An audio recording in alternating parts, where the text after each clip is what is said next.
Hello again, fellow editors. My name is Paddy Bird from Inside the Edit, and I want to welcome you back to part 2 of this Setting Up Your Project Masterclass in conjunction with our friends over at Adobe. So if you haven't already watched part 1, go ahead and watch it. It's more of a broad brush, a broad look at this idea of organization, this idea of compartmentalization of our footage. You know, it's such a, we often get so much footage, so hundreds, thousands of different shots, bits of interview elements that make up any film, you know, whether it's a 30-second promo, a two-minute news report, or a 2-hour feature film, drama or documentary or reality show. It doesn't matter what the genre. We are flooded with a ton of footage, and in order to maximize creativity, we really need to organize it. So in part 1, we looked at, you know, the kind of broad compartmentalization in terms of bins, about how we can start thinking in terms of bigger blocks in how we can break up and organize our footage. You know, the footage is often usually shot out of order, and it's full of mistakes and retakes and you know, all kinds of stuff. So it's important that we break it down on a kind of organizational level. But once we've done that process, once we've gone through those big, larger bins, and we started thinking about locations, or, you know, we started thinking about interviews versus actuality, or we started thinking about scenes and sequences and stuff like that, these broader sort of bins and folders that we put them in, we're going to have to go on a second dive, even deeper now. And this is what part 2 is going to be all about. We're going to take an in-depth look at this very, very process, because, you know, what we talked about a little in part 1 was this idea that we need to start to know the footage better than the director. We need to maximize time so it's not wasted on looking for footage, but it's used for essentially for creativity and nothing else. And the time we take in the first part of our edit to structure and organize the footage pays off dividends much later on. So let's never forget that. It's a really important process. So we want to be as organized, you know, down here in our project as we do on the timeline. And that's what we're going to look at in the third part of this masterclass series. So for this second part here, we're going to go more in depth into this area here, what's in all of these bins and how we break them down. So we'll look at a couple of different things. Now, the fundamental principles that we're going to get in a lot of films, non-scripted films, could be drama and stuff like that, but we're working on a documentary in this particular one, is we're going to get interview sync. So we're going to get interview, dialogue, whatever you want to call it, people talking to camera, and we're also going to get B-roll. So B-roll is secondary images of a person, place, or thing used to describe usually what the character or characters are talking about. So just from that kind of like splitting in two of a large percentage of our footage, not all of it, there's actuality, reality type stuff, observational type stuff. We could have graphics, we could have archive, but these are the two fundamental ones that we're going to get in non-scripted, you know, genres. Anything from promos to online content, news, sports, documentary, reality. You know, it's very, very wide in its scope. So we want to look at how we actually start going in and breaking down all of this content so that we have easy access to it. Now, what we're going to do here is really, really interesting, because one of the fundamental things, we sort of touched on it in the first video, but we really, really need to start to know our characters really well very quickly. So each character, you got to think about each character like a kind of undiscovered country, you know, and each one of them is going to have the, you know, a very unique way of talking, speed of talking, what happens when they get excited, what happens when they get stressed, what happens when they're emotional, where do they look, all the kind of body language. We are analyzing all of these things when we start watching our footage, watching our interviews, watching our B-roll, watching our actuality, whatever we're cutting. So these advantages of breaking down and taking all of this raw footage, we'll start off with the interview footage, and you start taking it down and start cutting it up into answers that the director has asked and stuff like that, and start writing and compartmentalizing and potentially grading it as well. This is a good answer. This isn't a good answer. So we can do this on the timeline, and we can do it in the project window as well. So we can use subclips and stuff like that, which we're going to use. But essentially, let's think about the fundamental reason we're doing this. We're doing this to start memorizing the footage. We're doing this to really start to understand our characters. We're getting to know them, their behavior, how they talk, why they get excited, all the things we just talked about. So we're kind of stress testing and getting to understand the issues that we might have with them. Do they repeat themselves often? Do they have language-based issues? They may stutter a little bit, or they may get a bit nervous, or they may say things like or a lot. So these are all little interesting insights into the amount of work that we've got to come later on in the edit. So we're getting to know our footage, we're getting to know our characters, we're getting to know the style, where the emotions are, how our characters deal with emotions. All of this stuff is very, very interesting stuff, and it just goes inside our minds and we start memorizing it. So let's just start looking at the fundamental ways in which we do this. It's really, really cool. And it's so important. So I've just got a roll here of your classic kind of sit down interview, studio interview for a documentary or a reality show or a promo or a branded content for online or stuff like that. And you'll notice actually this is Tony Epps, the photographer, and I started a new bin called Tony Interview. So what I'm going to do now, some people like to cut up the interview. We've got a lot, good sort of 12 minutes, just over 12 minutes on this interview. But that's no good if I want to find a specific word or a specific phrase that he says, or a sentence or a point. So I'm going to cut this up, and I'm going to while I'm cutting it up, I'm looking for a place to start and end, but I'm also looking at how he's behaving, and I'm analyzing and assessing the quality of this particular answer. Now, some people like to cut up on the timeline. There's nothing wrong with that. Some people like to cut up on the using subclips. We're going to do a subclip one. So all I'm doing is this. Can you describe what London's like at dawn? So that was the director asking the question. The director happened to be me for this documentary. And I'm looking for a good in point here. Okay, we got one. So I'm going to mark an in point here. I'm going to cut out all the director's questions, and I'm going to come in straight there when he starts to answer. London at dawn is it's just a magical time. This is a very intense city. It's very right. He says it's a magical time, and then he goes onto a sort of slight tangent. So I might actually divide these up into two different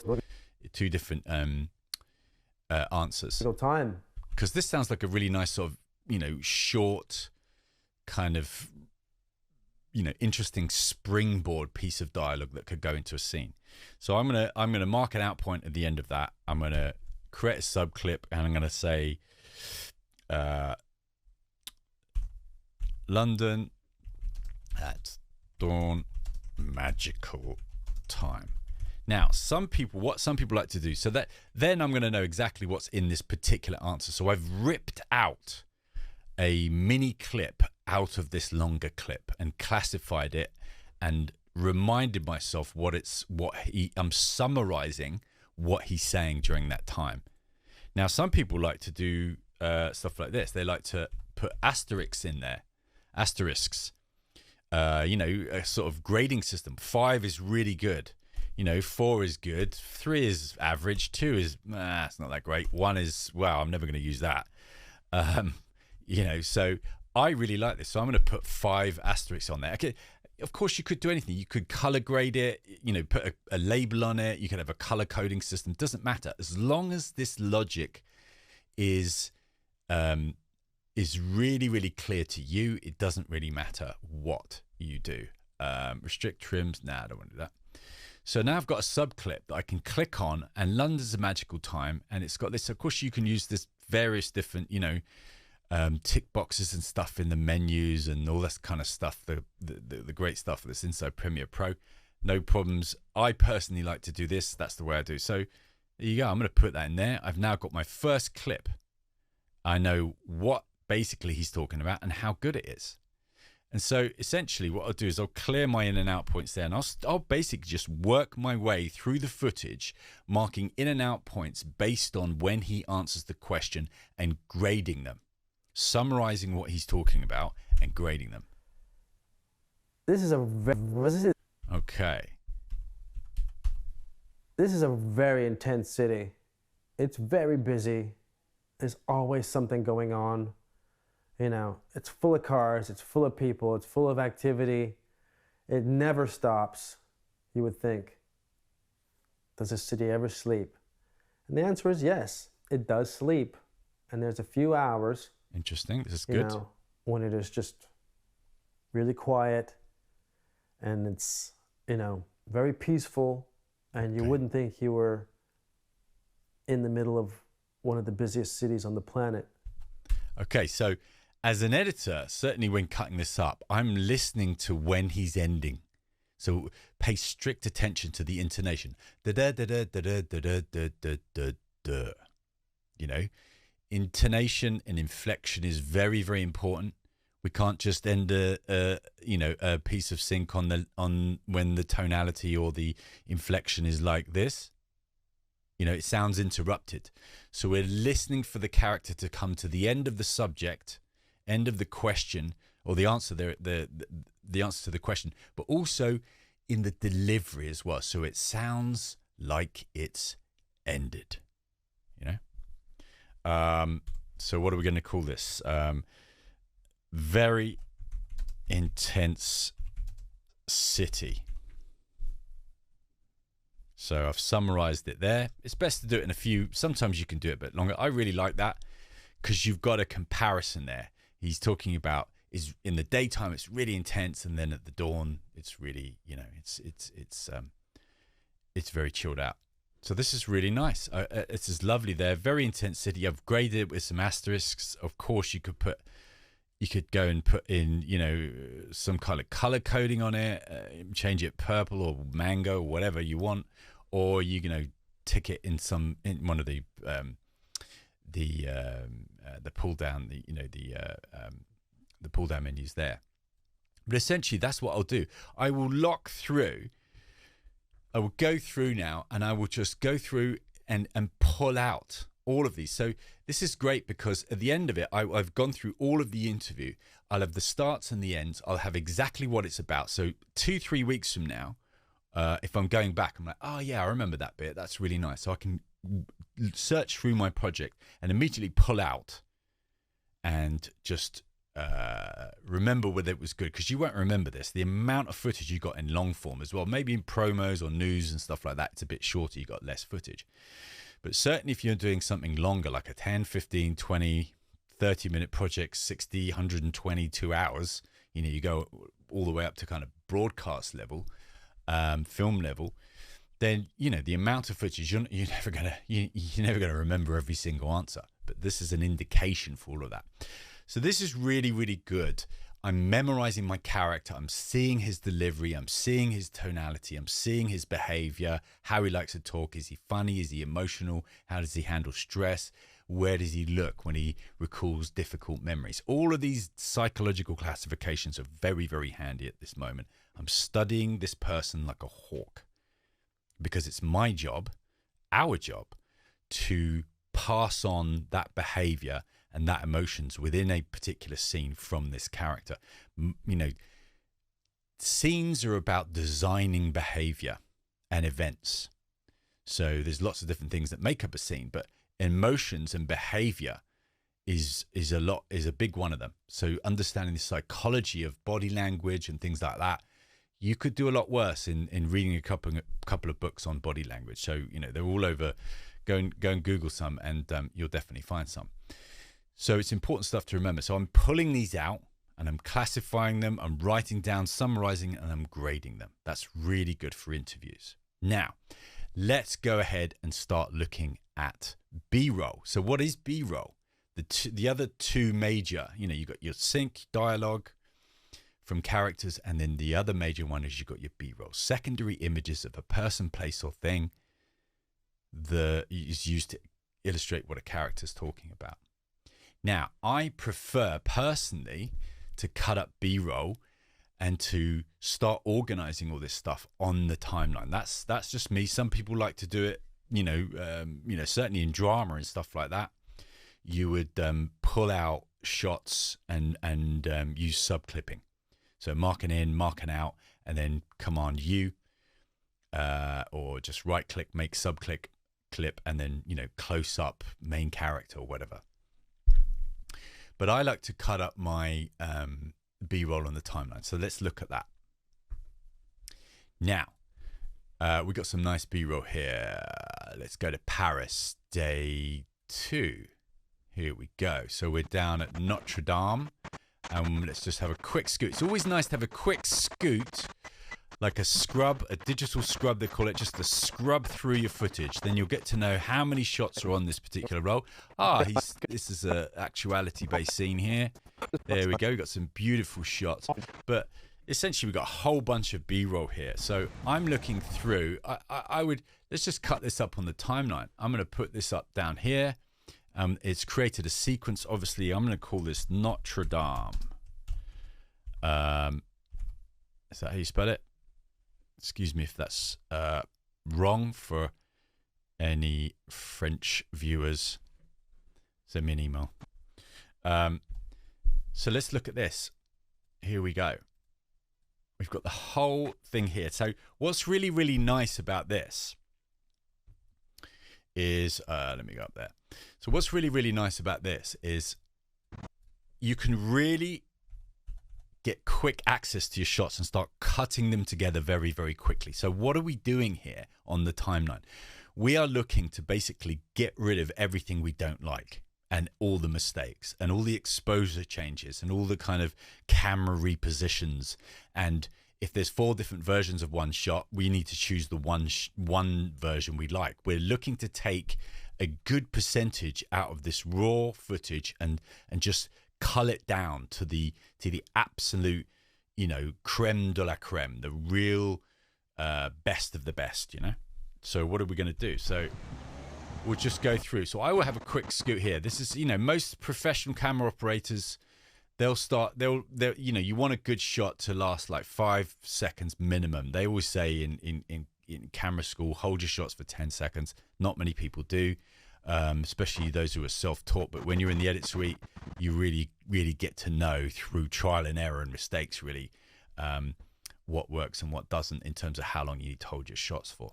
So look, we've got a very long shot here. Then it changes frame size. So, you know, the question I'm asking myself here is, what's the most interesting part of the shot? And the answer is, well, it's all the same. So it doesn't really matter.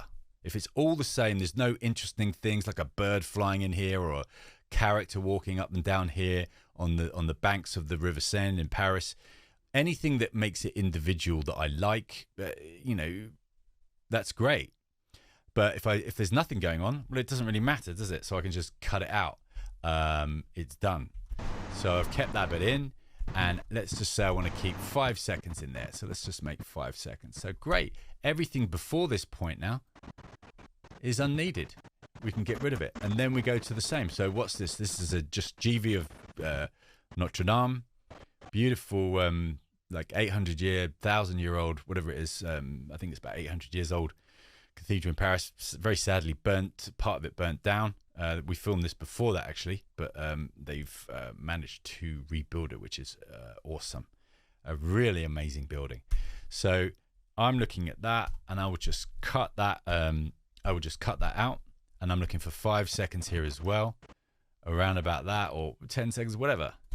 Again, I'm just cutting out everything else. Now look, we've got a slight camera movement here at the start. So anything, this is a good point.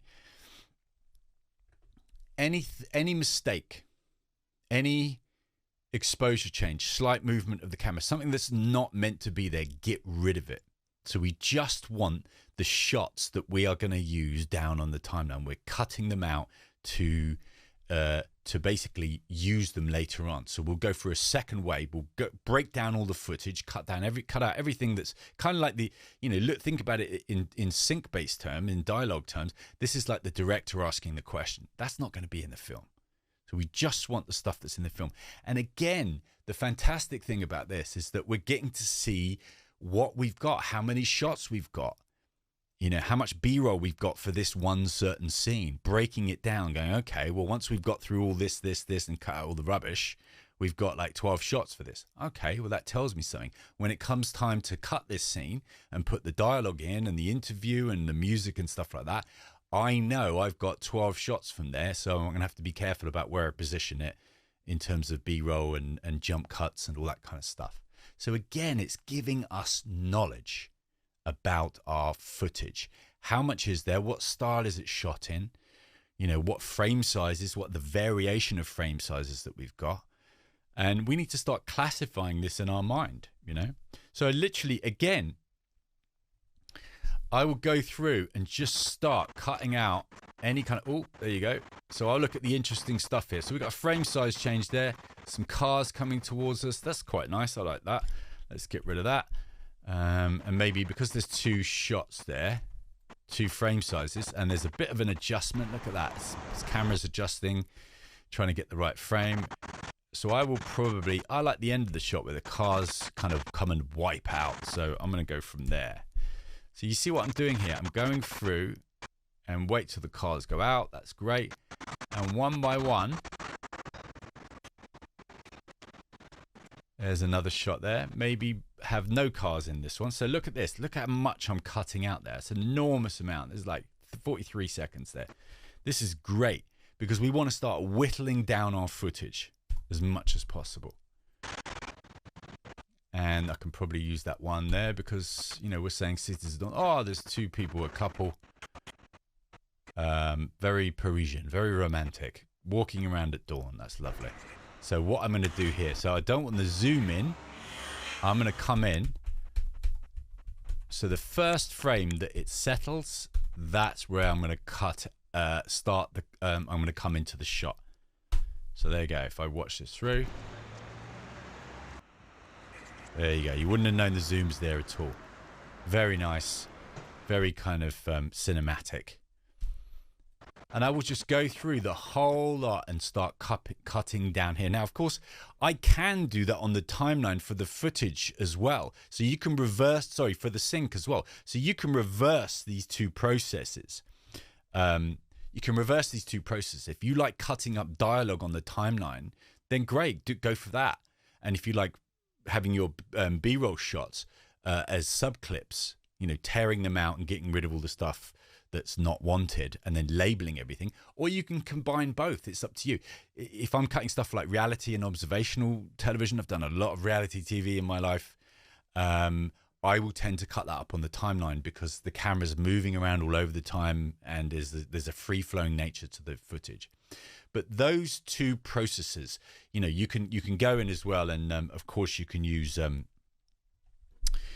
you can grade this and say, okay, well, this is nice. I want to start using this in terms of I want to start labeling certain areas and I'm going to turn these shots are good, so I'm going to turn them red or green or whatever, in the labeling system. Or I can use markers that are really nice. Oh, I like this shot. This is good. Let me put in a marker. This is a nice shot. So you've got all of these things, and they all kind of do the same thing. Non-linear editing software, Premiere Pro is really lovely for this because essentially, what it's doing, let's look at what all of these things are doing. And it's very important to not forget this, really. All of this, we've been given an enormous amount of footage that has thousands of shots, thousands of answers to questions in terms of dialogue, actuality. It could be anything. Yeah, different locations, different cameras. And our job is to filter that all through our creative process, our mind. So we want to watch everything and we want to start cutting it all up, whether it's subclips or whether it's down on the timeline, and start labeling it all and organizing it all. So then we can prep. That is the ultimate prep for the edit.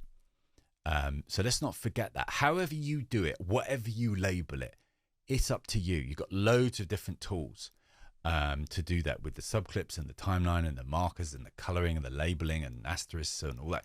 Don't worry about there's no right way. It's got to make sense to you. So don't stress too much about, oh, you've got to do it like this and like this and like this.